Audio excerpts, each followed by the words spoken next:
자, 여러분 안녕하세요. 오늘은 제 18장에 있는 그 생산 요소 시장에 관련돼 가지고 수업을 진행할 거예요. 우리가 보통 이제 기업에 있어 가지고 생산에 투입된 요소들을 보게 되면은 보통 이제 토지라던가 노동, 자본과 관련된 내용들이 많이 형성되는데, 그 중에서 이제 우리가 경제에서 주로 다루고 있는 그 아마 노동 시장에 관련된 내용들이 같이 이 수업 내용에 그 포함이 된다는 것을 여러분들이 인식을 할 수가 있어요. 그래서 세부적으로 오늘 배워야 될 내용들을 살펴보면은 노동에 대한 수요, 그 다음에 노동에 대한 공급, 노동시장의 균형, 그 다음에 다른 생산 요소로서 토지와 그 자본과 관련된 내용들을 같이 살펴본다고 여러분들이 이해를 하면 될 것 같아요. 가지고 우리가 이제 교재를 보게 되면은 먼저 이제 앞에 나와 있는 그 일화를 좀 내용을 살펴보게 되면은 이런 내용들이 나와 있어요. 그 여러분이 학교를 졸업하고 직장 생활을 하면서 받는 봉급은 어떤 직종에 종사하는가에 따라 가지고 다르다고 나와 있어요. 예를 들어 가지고 뭐 컴퓨터 프로그래머가 된다면 주유소 직원보다는 봉급을 많이 받게 될 것이다. 이것은 이제 놀라운 일이 아니지만은 그 이유는 생각해 보면은 분명하지 않아요. 대신 이제 컴퓨터 프로그래머가 그 주유소 직원보다 봉급을 더 받아야 한다는 법 규정이라던가 어떤 도덕적 근거도 없어요. 그쵸? 그렇다면 이제 어떤 근거로 해가지고 컴퓨터 프로그래머가 주유소 직원보다 이제 봉급을 더 많이 받을까? 그쵸? 이건 어떻게 보면은 그런 것들하고 관계가 있어요. 예를 들어 가지고 아까 이제 이런 것들이 우리가 이제 경제학에서 배우는 노동에 있어 가지고 그 수요하고 공급에 따라 가지고 저 가격 균형 가격이라던가 어떻게 보면 이제 그 사이 받는 임금이죠. 여기서는 받는 임금이 이제 결정이 되는 거죠. 그쵸? 그러니까 시장이 있어 가지고 주유소에서 일할 수 있는 친구들은 많이 얼마든지 알바로 해가지고 쉽게 이제 노동시장에 진입이 되지만은 컴퓨터 프로그래머 같은 경우는 어때요? 어떤 컴퓨터 관련된 자격증이라던가 그쵸? 이런 것들이 있는 특수적인 요소들이 있기 때문에 이런 사람들은 시장에서 기업들이 사람을 찾기가 쉽지 않죠. 그럼 어떻게 되겠어요? 당연히 이제 급여를 좀 더 많이 주어지만이 이런 사람들이 이제 그죠? 시장에서 찾을 수가 있겠죠. 그러니까 이런 맥락에서 이제 처음에 이제 에필로그가 나왔다는 것을 우리가 알 수가 있어요.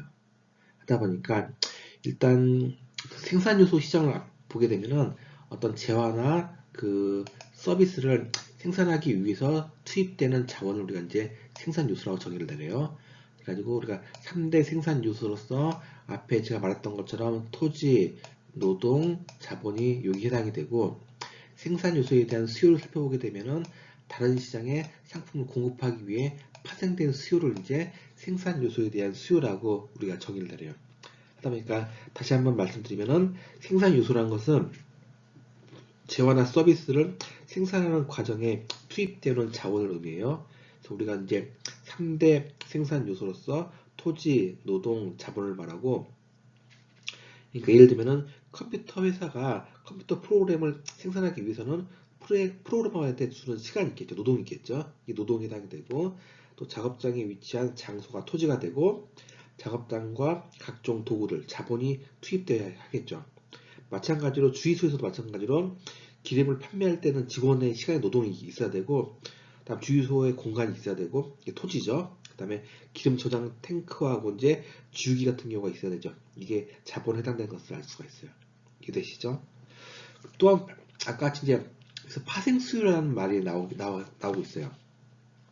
이 파생된 수요. 이건 뭐냐면은 어떤 생산 요소 시장이 어떤 재화라던가 서비스 시장과 여러모로 유사하지만은 한 가지 중요한 차이점은 그 요소에 대한 수요는 파생 수요라는 것이 있어요. 이게 뭐냐면은 즉 기업들이 생산 요소에 대한 수요는 다른 시장에 상품을 공급하기 위해서는 파생된 수요예요. 그렇죠? 따라서 컴퓨터 프로그래머가에 대한 수요는 컴퓨터 소프트웨어 생산과 불가분한 관계가 있기 때문에 주유소 직원들에 대한 수요는 휘발유 공급과 불가분한 간의 관계가 있는 거예요. 이런 것들을 우리가 이제 파생된 수요라고 말을 해요. 그리고 이제 우리가 이 장에서 배우는 내용들이 전적으로 이제 완전 경쟁 시장이라는 가정하에서 지금 이 장에 있어서 내용들이 스토리가 전개되고 있거든요. 그래서 이제 이것들을 기반으로 해가지고 기업들이 생산 요소를 얼마나 수요하고자 하는지, 그러니까 여기서 기업들이 수요한다는 것은 뭐겠어요? 그건 이제 고용한다는 거겠죠. 그쵸? 여기서 있어가지고 수요자는 이제 기업이 되는 거고, 이 공급시장은 노동시장에서는 반대가 돼요. 어차피 이제 노동을 바라는 수요자는 기업이 되는 거고, 노동을 공급하는 거는 우리 같은 사람들이 되기 때문에 우리가 이제 공급자가 되고 기업이 이제 수요자가 된다는 것을 알 수가 있어요. 노동의 수요 같은 경우는 그쵸, 노동시장이 있겠죠. 수요 공급에 따라서 이제 또 마찬가지로 이 노동시장도 이런 수요 공급에 의해 가지고 지배를 받게 돼요. 그리고 노동의 수요는 방금 설명했던 파생 수요, 그쵸. 그리고 노동력은 다른 지원을 생산하기 위하여 투입되는 이제 생산 요소다라는 것을 우리가 이제 알 수가 있는 거예요. 내용들을 보게 되면은 예를 들어 가지고 이제 뭐 그 사과 과수원과 같은 시장이 있다고 가정했을 때 여기 사과 시장이 있겠죠. 사과 시장 봤을 때 사과 시장에 있어서 이를 기업에 대한 수요가 있겠죠. 노동시장에 수요가 있겠죠. 그 다음에 우리 같은 사람들이 이제 공급을 해주겠죠. 그쵸? 이런 것도 있을 거고.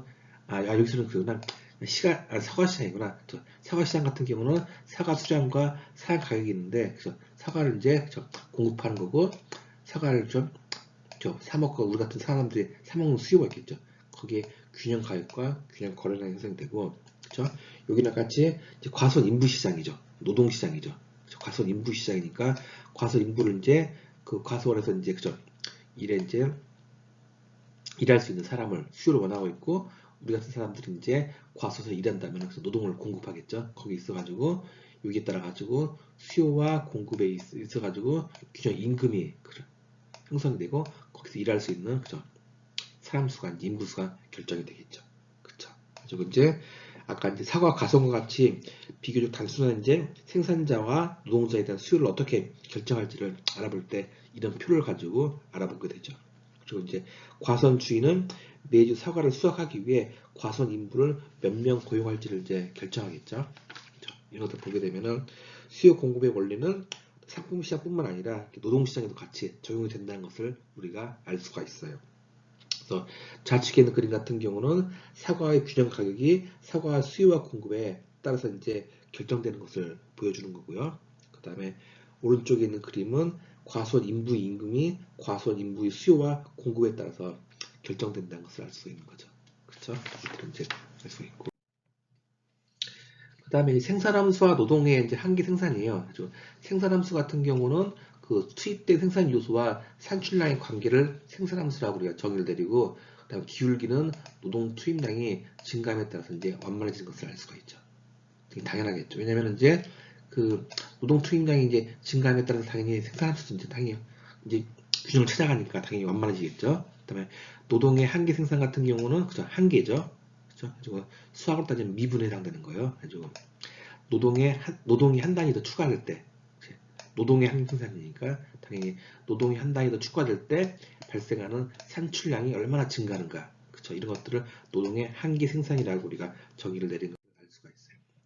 그 다음에 한계 생산물 체감 현상이라는 게 있어요. 우리 옛날 이제 뭐 한계 생산물 뭐 체감 법칙이라 가지고 옛날에 많이 배웠었잖아요. 그러니까 생산 요소의 투입량이 증가할 때 한계 생산이, 그러니까 한 단위 더 추가 생산했을 때 그 증가분이 그 감소하는 현상을 우리가 한계 생산물 체감의 법칙이라고 표현을 하죠. 가지고 생산함수의 이제 기울기를 설명할 때 이걸 말하게 되는데, 그 당연히 한계 생산물을 체감하겠죠. 예를 들어 가지고 어떤 빵 굽는 오븐 공장에 사람들이 10명이 투입이 돼 가지고 그 물건 기기를 만지면서 이제 빵을 굽기 시작해요. 했을 때 이제 예를 들어 가지고 100개를 만드는데, 근데 그 공간 안에서 이제 10명이 아니라 이제 예를 들어 100명이 가서 일을 한다고 해봐요. 그럼 어때요? 그 사람 팀이 만들 수 있는 오븐 같은 것도 한계가 있고 공간이 비좁기 때문에 걔네들이 빵을 생산할 수 있는 빵의 개수가 더 증가하겠어요? 감소하겠어요? 당연히 더 감소하겠죠. 그쵸? 그러니까 처음에 10명이 100개를 만들었는데 이제 100명이 이제 뭐 이제 900개를 만든 거죠. 그쵸? 그러니까 이제 이런 어떤 물건을 만드는 데 있어 가지고 어떤 공간적인 문제, 그다음에 어떤 그 도구들의 문제, 이런 것들에 가지고 생산물 증가분이 그렇게 크게 감소하지 않아요. 크게 증가하지는 못해요. 오히려 더 감소하는 거죠. 이게 이제 한계 생산물 그 체감의 법칙이라고 여러분들이 이해할 수가 있어요. 이건 뒤쪽에 다시 한번 그림이 나오니까 한 번 더 설명드릴게요. 가지고 예를 들어 가지고 또 경쟁 시장이 있어 가지고 기업의 이제 노동 고용량을 결정하는 과정이에요. 그죠? 여러분들이 어떻게 보면은 기업주예요. 예를 들어 가지고 뭐 베스킨라빈스라던가 뭐 이렇게 뭐 파리바게트를 여러분들이 하고 있는 어떤 고용주면은 거기 있어 가지고 내가 몇 명의 그 사람을 알바생들을 그 고용해야지만이 그죠 최적의 이익을 낼 수 있으니까라고 이제 여러분들 결정을 하겠죠. 그죠?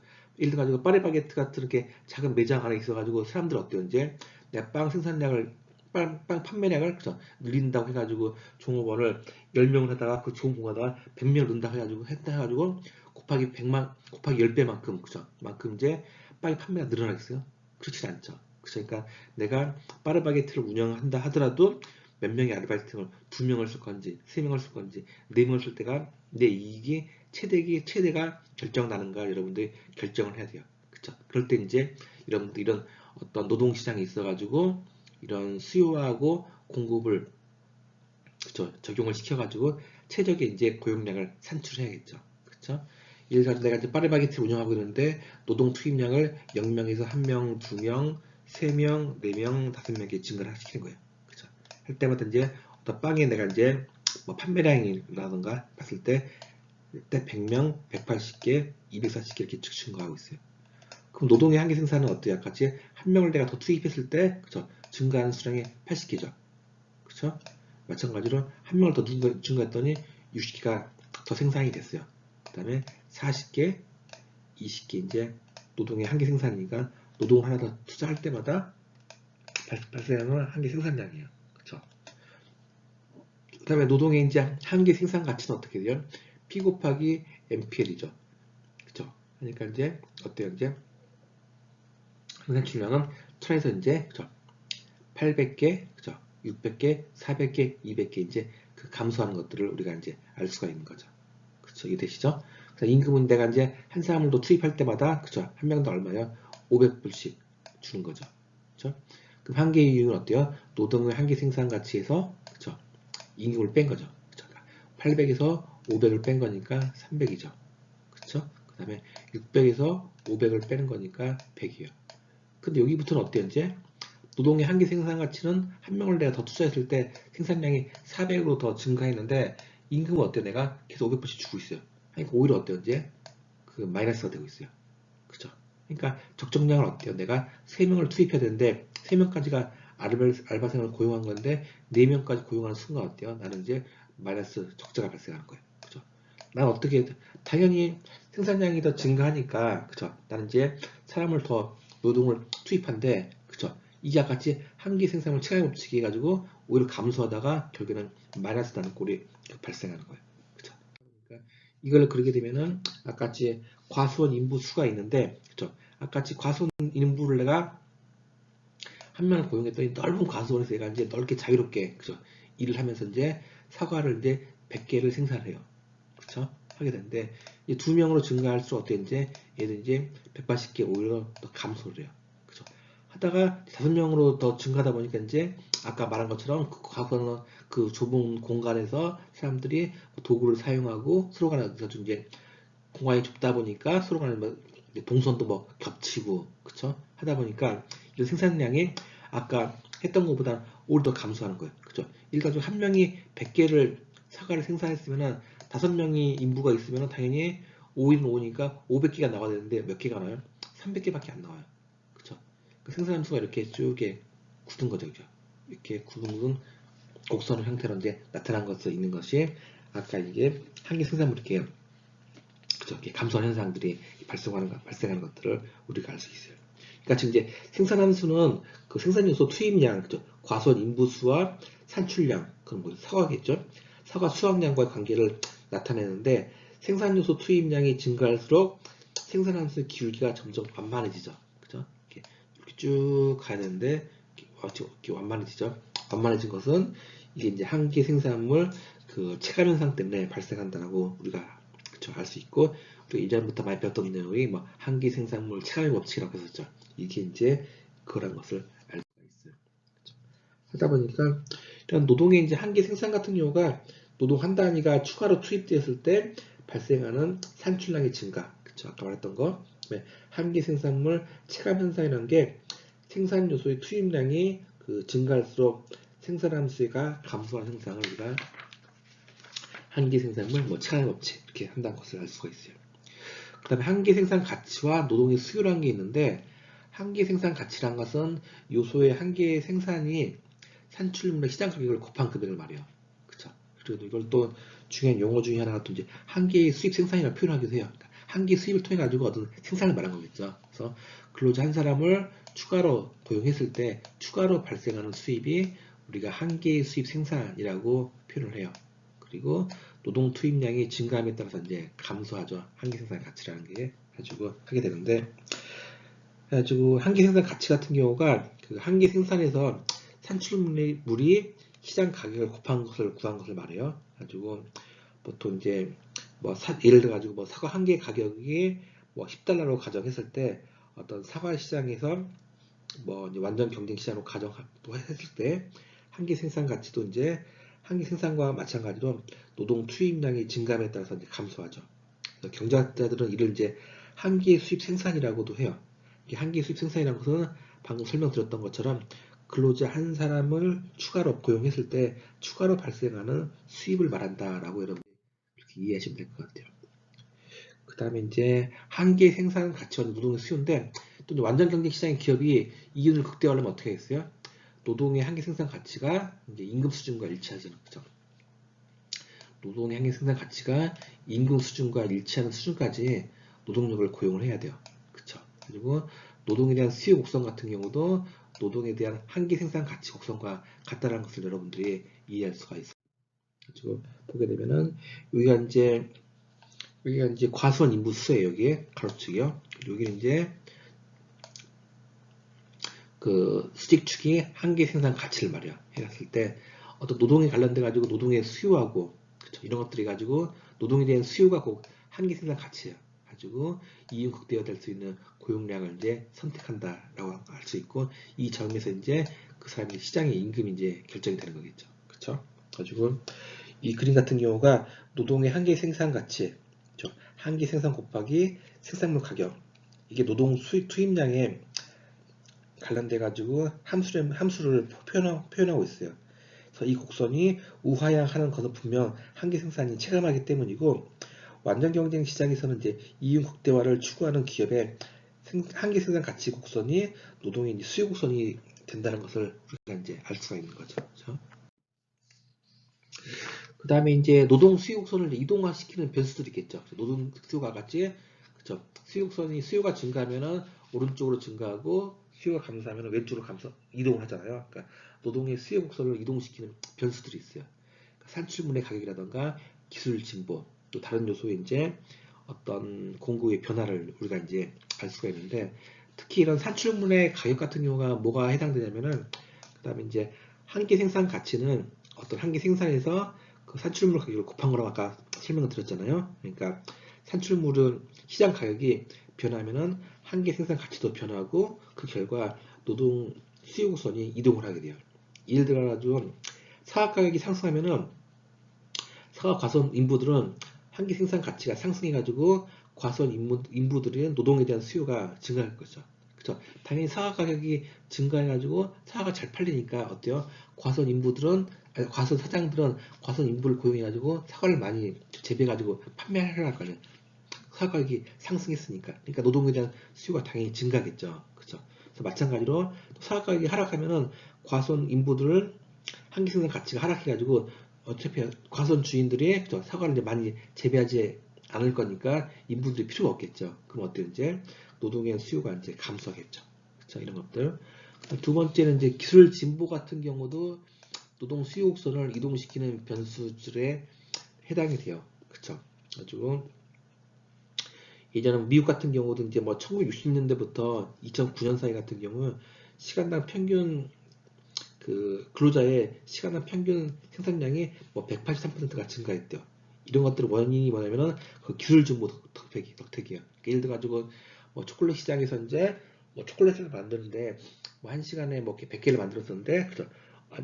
만들었었는데 이제 뭐 예를 들어 독일에서 그 초콜릿을 만드는 뭐 저기 우수한 성능을 가진 어떤 저기가 뭐 기계가 예를 들어 가지고 공장에 수입이 됐어요. 그럼 어떻게 됐어요? 한 시간에 이제 100개를 만든 게 아니라 한 시간에 500개를 만들 수 있겠죠. 이런 기술 진보들.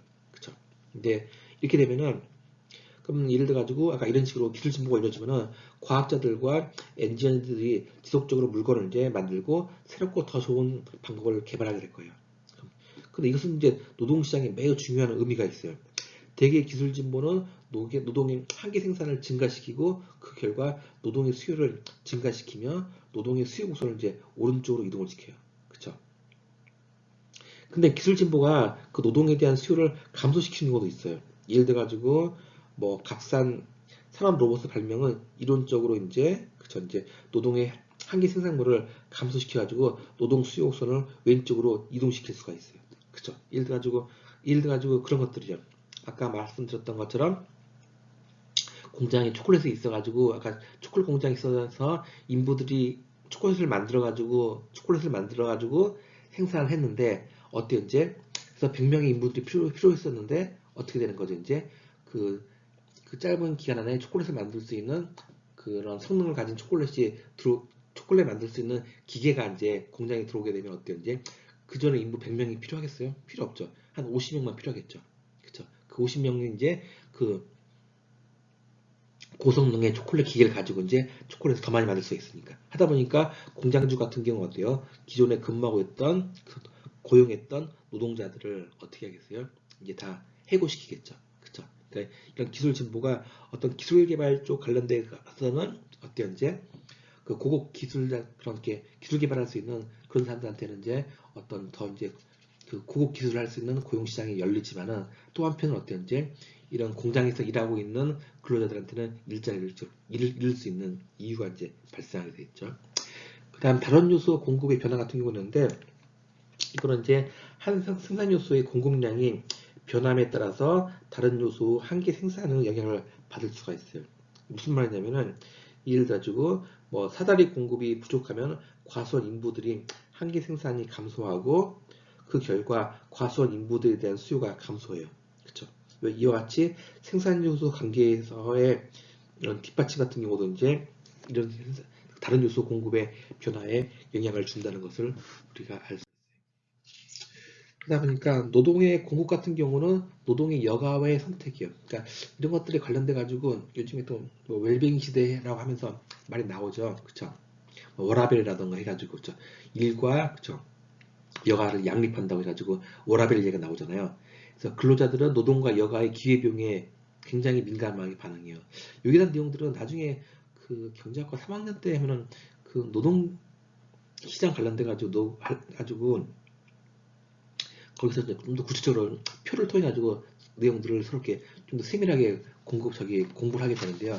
사람들이 이제 선택을 하는 거예요. 그죠? 가지고 나 같은 경우는 요즘 젊은 층 같은 경우는 마찬가지잖아요. 그죠? 나는 이제 뭐 이렇게 돈을 더 많이 받아가지고 그죠? 가지고 돈을 받는 것을 더 원하기 때문에 여가 시간을 포기하더라도 뭐 특근이라든가 야근을 해가지고 돈을 더 많이 벌겠다라는 친구가 있는가 하면은 또 어떤 친구 같은 경우 나는 돈은 그렇게 중요하지 않아 가지고 나는 이렇게 뭐 특근 야근하지 않고 그냥 정시에 칼퇴근해가지고 칼출근하고 칼퇴근해가지고 그만큼만 벌고 그 남은 시간 같은 경우는 여가를 즐길 거야. 예를 들어가지고 뭐 월요일 날 같은 경우는 뭐 이렇게 뭐 요가를 배우러 가고 화요일 날은 뭐 요리학원을 가고 뭐 수요일 날은 뭐 골프 치러 가고 목요일 날은 또뭐 미술을 하러 가고 이런 식으로 해가지고 난 여가가 더 중요해라고 한 친구 같은 경우는 굳이 어떻게 이제 이런 노동에 관련돼 가지고는 나는 많이 투입하고 싶지 않아라고 이렇게 그쵸 이런 것들이 이제 나오고 있는 것들 할 수 있고 그다음에 또 요즘에도 또 이제 언론에 나온 것처럼 뭐 주 4일 근무 이야기도 막 나오기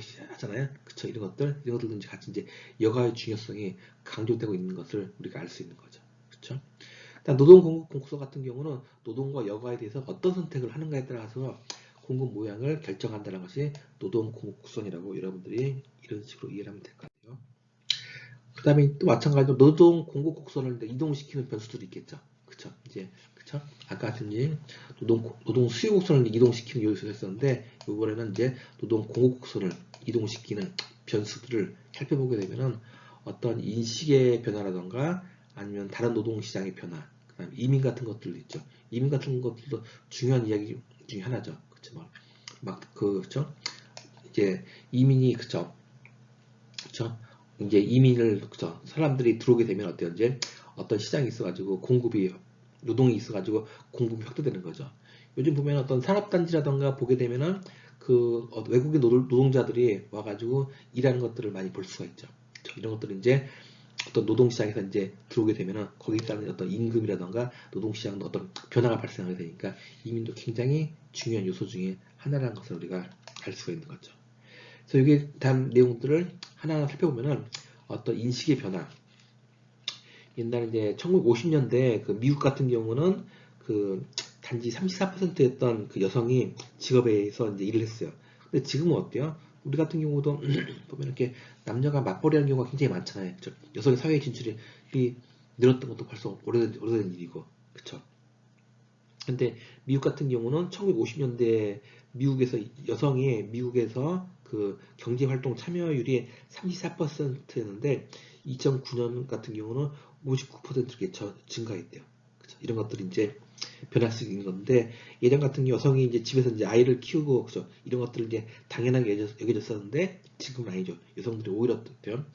지금 뭐 공무원 같은 경우라던가 시험을 보게 되면 남성보다도 여성이 훨씬 더 그죠? 합격률이 많이 높은 것들을 알 수 있고 그 다음에 제가 이제 근무하는 공공기관 같은 경우도 보게 되면 시험을라던가 어떤 것들을 테스트하게 되면 그 남성보다도 여성이 훨씬 더 뛰어난 경우들이 많이 발생하고 있는 것들을 실제로 느낄 수가 있어요. 이런 것들이 있고 그 다음에 다른 노동시장의 변화 같은 경우는 한 노동시장의 노동 공급은 다른 노동시장의 변화에도 영향을 받아요. 예를 들어가지고 배과수원 인부들의 임금이 갑자기 오르면 사과과수원 인부들 중 일부가 배과수원에게 일하고 싶어요. 그러니까 배에 관련된 과수원에 있어서 임금이 상승하면은 사과 시장에서 일하고 있던 그죠 사람들이 이제 그쪽으로 이제 이동하는 거죠. 이런 것도 이제 어떤 이제 노동시장의 변화가 발생하게 되면은 당연히 그러면 이제 사과 과수원에 대한 노동의 공급은 이제 감소하겠죠. 이런 것들이 있을 수 있고 그 다음에 아까 말씀드렸던 이민 문제, 어떤 지역 간, 국가 간 노동자의 이동은 분명히 노동 공급에 큰 영향을 미쳐요. 그래서 미국으로 이민하는 사람이 증가하면 미국 내 노동 공급은 증가하지만 이민자 본국의 그죠? 노동 공급은 감소하겠죠. 그래서 실제로 미국에서 이민 정책에 대한 논의는 이민 증가가 노동 공급과 노동 시장의 어떤 균형 임금에 미치는 영향에 초점을 맞춰 가지고 어떤 정책들이 시행되고 있는 걸 우리가 알 수가 있어요. 하다 보니까 노동시장의 이제 균형 같은 경우는 그쵸 이제 경쟁시장의 임금 결정 같은 경우는 임금은 그 노동에 대한 이제 수요와 공급이 일치하는 수준에서 결정되죠. 임금시장도 노동시장도 마찬가지로 수요와 공급에 의해 가지고 움직이는 것을 우리가 알 수가 있어요.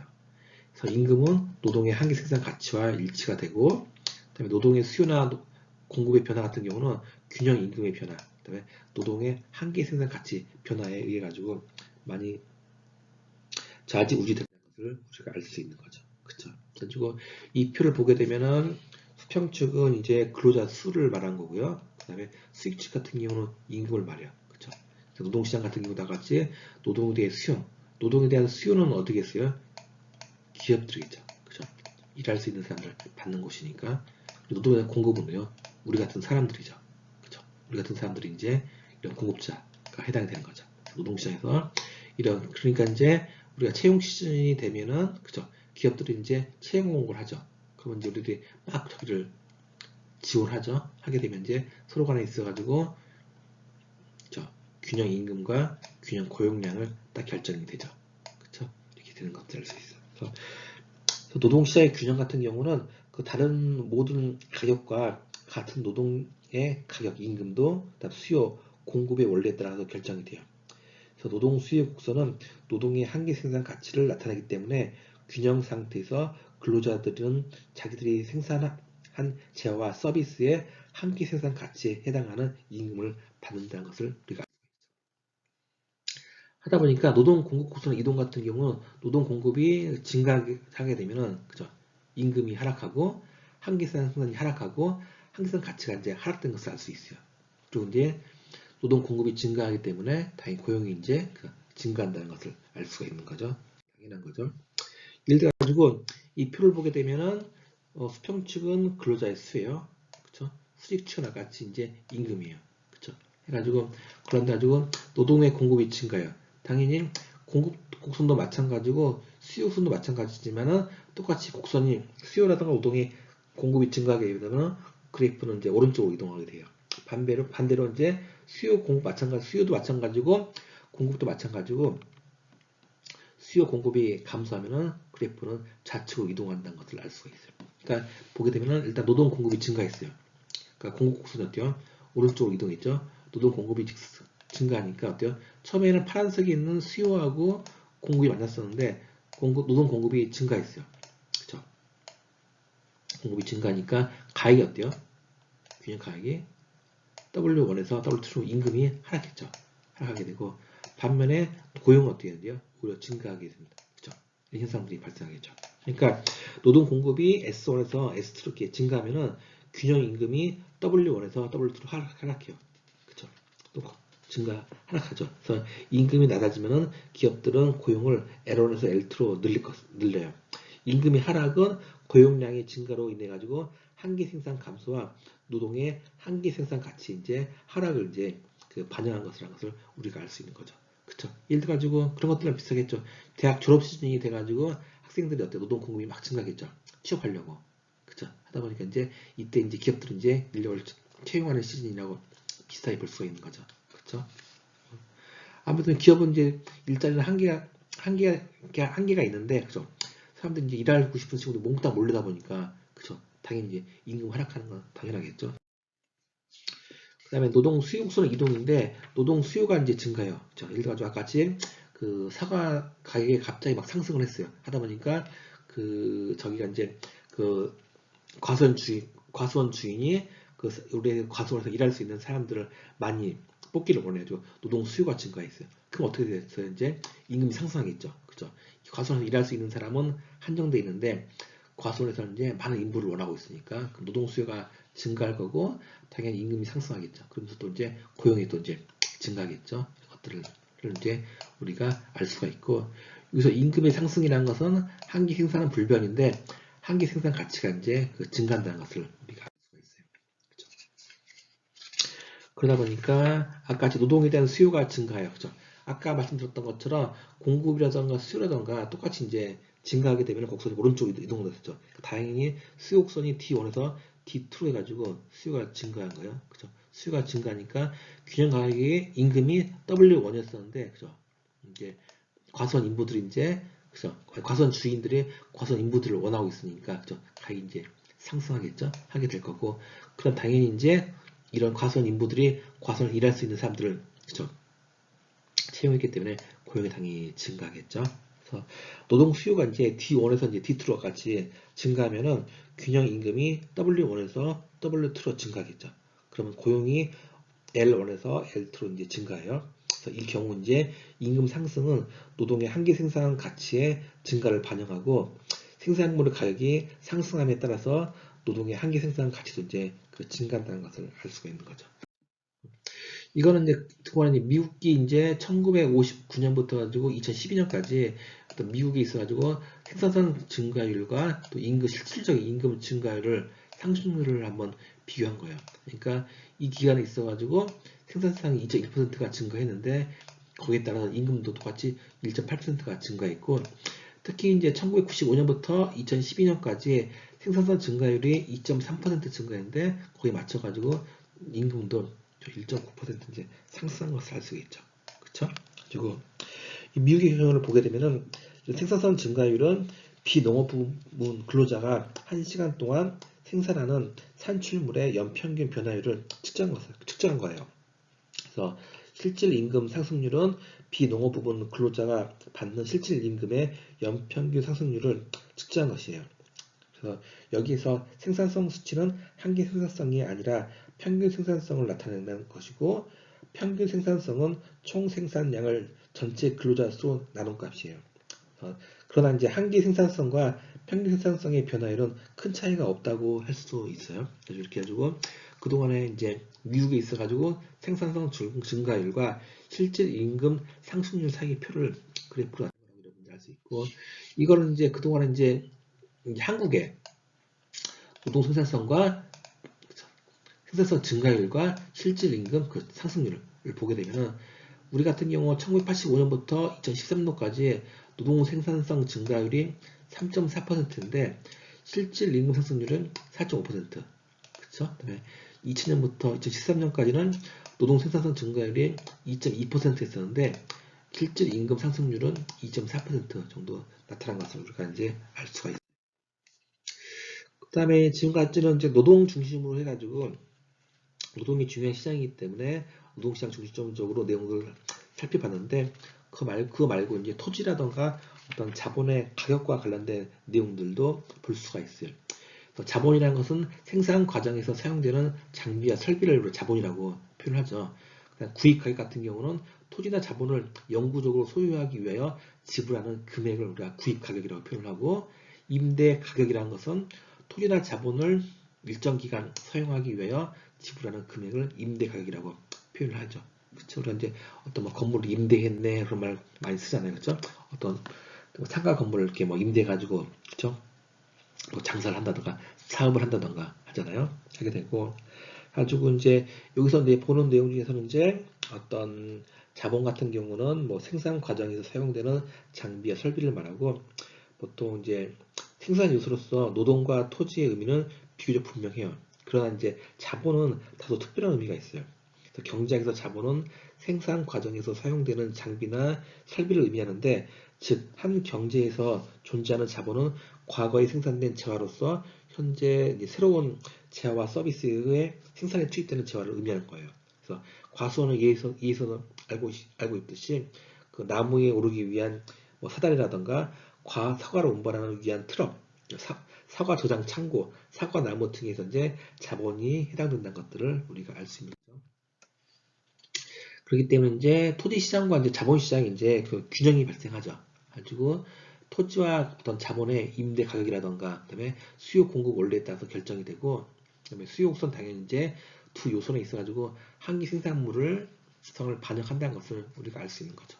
그래서 각 요소의 임대 가격 같은 경우는 각 요소에 있어가지고 어떤 한기 생산 가치를 의미하고, 그다음 이제 토지와 자본의 균형된 구입 가격 같은 경우는 현재 생산 가치라던가 미래 예상 한기 생산 가치를 이제 우리가 토지와 자본의 균형 구입 가격이라고 우리가 이제 표현하는 것을 알 수가 있어요.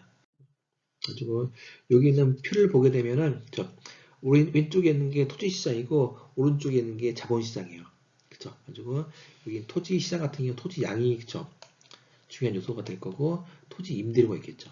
그쵸? 그리고 이제 이 자본 시장 같은 경우도 당연히 어떤 자본 임대료하고 자본 양이 같이 수요 공급에 의해 가지고 움직이는 것을 알 수 있는데, 왼쪽에 있는 그림 같은 경우는 이제 토지 소유자에 대한 보상은 토지 사용자에 대한 수요와 공급에 따라서 결정이 되고, 오른쪽에 있는 그림 같은 경우는 자본가에 대한 보상은 어떤 자본 사용에 대한 수요와 공급에 따라서 결정이 돼요. 그리고 두 요소에 대한 수요는 각 요소의 한계 생산 가치에 해당된다는 것을 우리가 이제 알 수 있죠. 그러니까 이제 두 요소에 관련돼 가지고 연관성이 있는 거죠. 생산 요소에 관련된 데는 가격도 있을 것이고, 그죠? 그 요소에 대한 한계 생산 가치, 한 요소의 한계 생산은 그 요소의 고용량에 영향을 받는다는 것을 우리가 알 수 있겠죠. 그리고 또 이제 한계 생산 요소 공급의 변화는 다른 생산 요소의 수입을 변화시킬 수가 있고, 당연히 또 이제 생산 요소의 수입이 어떻게 변할지는 그 요소의 한계 생산 가치에 대한 영향을 보면은 알 수가 있는 거예요. 그렇죠? 이해되시죠? 이런 것들이 같이 연관돼 가지고 움직인다는 것을 알 수 있고, 그 다음에 이제 보통 이제 우리가 지금 보고 있는 교재 쪽에 보게 되면은 사례 연구 가지고 흑사병의 경제학이 있어요. 이게 어떻게 보면 지금은 코로나하고 비슷해요. 그렇죠? 옛날 14세기에 이제 유럽에서 흑사병 있죠. 이 발생해가지고 불과 수년 사이에 이제 당시 유럽 사람들이 있어가지고 그죠? 그 3분의 1의 생명을 이제 앗아간 적이 있었어요. 이게 뭐냐면은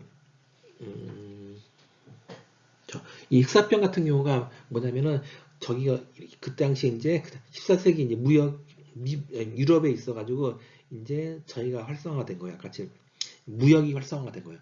하다 보니까 이제 서로가 이제 컨테이너라던가 선박으로 인해 가지고 물건이 재화들이 많이 이동을 했을 거 아니에요. 그래서 그 과정에서 이제 그 쥐들이 컨테이너 안에 들어가지고 얘들이 이제 그 뭐 독일이라던가 유럽, 뭐 영국이라던가 그죠? 이런 것들을 왔다 갔다 무역이 활성화되면서 거기에 있어가지고 그 쥐들이 그 전염병을 옮긴 거예요. 그죠? 가지고 이걸로 인해 가지고 그 당시 이제 유럽 사람이 있어가지고 3분의 1이 생명을 잃어서 사망을 했어요.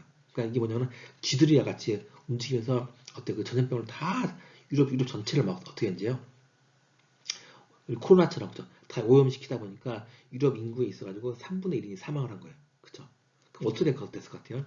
여기 이제 경제학적 측면에서 봤을 때는 노동시장이 어떻게 됐을까요? 그죠? 일할 수 있는 사람들이 있어가지고 3분의 1이 사망했으니까 당연히 어떻게 했어요? 노동에 대한 임금이 상승했겠어요? 하락했어요? 노동에 대한 공급이 감소해버렸으니까 당연히 어때요? 임금은 상승했겠죠. 그쵸? 그래가지고 이 당시에 봤을 때 실질적으로 역사적인 기록을 보게 되면은 흑사병이 유행했던 기간 동안에 평균 임금이 2배 이상 상승했어요. 그쵸? 사람들 다 죽어버렸으니까 어떻게 보면 저기도 비슷하죠. 어때? 전쟁이라도 마찬가지죠. 전쟁 일어나면 사람이 많이 죽잖아요. 하면은 노동시장 같은 경우는 일할 수 있는 사람도 없다 보니까 어때요? 이제 노동에 대한 이제 임금이 상승하겠죠. 그래가지고 실제로 흑사병이 발생했던 기간 동안에 결과를 보게 되면 평균 임금은 2배 상승했고 지대는 50% 이상 하락했대요. 그 흑사병은 이제 농민 계층에게는 어떤 경제적인 풍요를 안겨주었고 지주 계급 소득을 이제 감소를 발생했다는 것을 알 수가 있었어요. 그리고 일화를 이제 내용들이 기록되어 있는 것을 우리가 알 수 있어요. 그래서 지금까지 우리가 배웠던 내용들을 정리해 보면은 이 장에서 이제 소개한 생산 요소 소득 이론은 어떤 신고전주의 분배 이론을 이제 이론이라고 우리가 이제 경제학에서는 이제 명명한다는 것을 우리가 알 수 있죠. 그렇죠? 자, 그래서 지금까지 배웠던 내용들을 좀 정리하면은 어떤 한 경제의 국민 소득은 각 생산 요소 시장에서 분배가 되는데 생산에서 가장 중요한 3대 요소가 노동, 토지, 자본이라는 것을 우리가 배웠었고요. 노동과 같은 생산 요소에 대한 수요는 그 재화와 서비스의 생산을 위해 요소들을 사용하는 기업에서 나오는 파생 수요다라고 배웠었죠. 아까 서두에 배웠던 파생 수요에 관련된 내용들 다시 한번 정리를 내려준 거예요. 다시 말씀드리면 노동과 같은 생산 요소에 대한 수요는 재화와 서비스 생산을 위해 요소들을 사용하는 기업에서 나오는 파생 수요다. 완전 경쟁 시장에서 이윤 극대화를 추구하는 기업은 한계 생산 가치가 요소 가격과 같아지는 점에서 요소 고용량을 결정한다. 그쵸? 같이 노동시장도 마찬가지로 노동에 대한 수요라든가 공급 패턴을 의해 가지고 같이 움직인다는 것을 우리가 알 수 있는 거예요. 노동 공급 의사결정은 개인의 일과 여가에 대한 선택에 달렸어요. 노동 공급 곡선이 우상향한다는 것은 임금이 상승하면 사람들이 여가 시간을 줄이고 노동 시간을 늘린다는 뜻이에요. 이건 제가 아까 중간에 설명드렸던 것처럼 요즘 젊은 친구들은 워라밸 같은 경우죠. 나는 무조건 돈을 많이 벌 거야 라고 이제 생각하는 친구 있는가 하면은 또 어떤 친구 같은 경우 나는 돈은 그냥 적정한 수준만 벌면 돼. 나는 뭐 가족과 연인과 즐기는 뭐 여가가 더 중요해. 이런 것들이 더 중요하다고 생각하는 친구 같은 경우는 아무리 어때요 노동시장에 임금을 많이 준다 하더라도 그죠 그 시장에 참여를 안 하는 거죠. 그쵸 이런 것들. 그 다음에 네 번째로 이제 각 생산 요소의 가격은 요소 수요와 요소 공급이 일치하는 균형점에서 결정이 돼요. 요소 수요는 그 요소의 한계 생산 가치를 반영하므로 균형 상태에서 각 요소는 생산에 기여한 한계의 가치만큼 보수를 받는다. 당연한 거죠. 그 다음 생산 요소들은 함께 투입되므로 각 생산 요소의 한계 생산은 함께 투입되는 다른 생산 요소 양에 의해 좌우되고 따라서 한 요소의 공급량의 변화는 다른 요소의 소득에 영향을 미친다는 거. 이건 당연한 거죠. 그쵸? 이런 내용들 관련돼 가지고 우리가 이제 학습을 했어요. 그 다음에 다음 시간에는 우리가 이제 그렇다면 이제 노동시장이 있어가지고 어떤 사람 같은 경우는 그쵸? 임금을 좀 많이 받고 어떤 사람도 이제 그쵸? 아까 설명드렸던 것처럼 뭐 컴퓨터 프로그램 같은 경우는 임금을 좀 많이 받고 그쵸?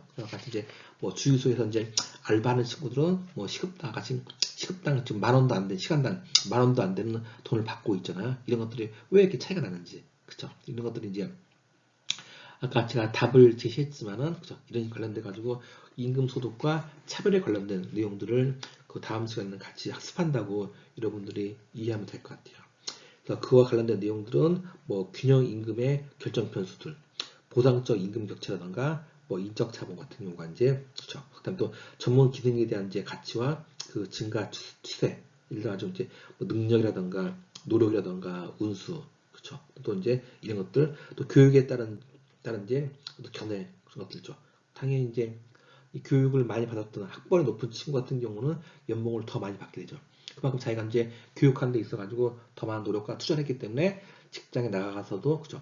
예를 들어가지고 내가 어떤 이렇게 삼성이라는 회사에 입사를 했어요. 했는데 그 대학 졸업한 친구하고 또 고등학교 졸업한 친구하고 있어가지고 임금이 처음 스타트 시작할 때부터 차이가 발생하잖아요. 그쵸? 또 이제 학위가 또 박사학위가 있는 친구하고 그 단지 그 대학 졸업한 친구하고 임금 격차가 또 이제 발생하는 거죠. 이런 것들도. 그 다음에 여러분들 또 이제 BTS라던가 또 유명한 또 슈퍼스타 같은 경우는 굉장히 많은 또 돈을 받죠. 연봉을 받죠. 그쵸? 그래서 또 이제 거기 있어가지고 또 무명 시절을 갖고 있는 친구 같은 경우는 거의 또 돈을 또, 그쵸? 임금 수준이 낮아가지고 생활하는 것도 많이 힘들잖아요. 그쵸? 이런 것들, 그런 내용들도 어떤 슈퍼스타 현상이라던가 이런 것들도 배우게 되는데 옛날에는 그 과목 중에 문화경제학이라는 과목이 있었는데 거기에 이런 슈퍼스타 현상 같은 경우가 나타나게 돼요. 가지고 임금이 왜 이렇게 그 스타들은 많이 받게 되고 반면에 같이 이제 그 무명 연예인들이라던가 이런 친구 같은 경우가 이제 급여가 낮게 되는지 또 마찬가지로 그 슈퍼스타 현상이 발생해가지고 그 유명한 사람들이 이제 연봉이 높아지게 되면은 거기에 연봉 상승률에 비해 가지고 그 무명의 어떤 연예인들이라던가 이런 사람들도 그 급여가 조금씩 같이 비례 가지고 조금씩이라도 이렇게 올라가는 현상들이 발생하는 것을 이제 배울 수가 있어요. 이런 것도 나중에 이제 문화경제라는 과목이 있었는데 지금은 이제 학교에서 없어진 걸로 알고 있는데 이런 것들을 통해서 이제 그 현상들을 어떤 표로 해가지고 어떤 노동 수요의 공급에 의해 가지고 나타나는 표로서 이런 것들을 우리가 이제 그런 것들 정확히 이제 알 수가 있죠. 가지고 그다음 시장 균형 임금보다 높게 유지되는 임금이라던가 최저임금제, 그렇죠. 노동조합, 효율 임금 이런 것들 관련돼 가지고 내용들이 이슈가 되죠. 그래서 요즘 같은 경우 그 최저임금제 관련돼 가지고 항상 그죠.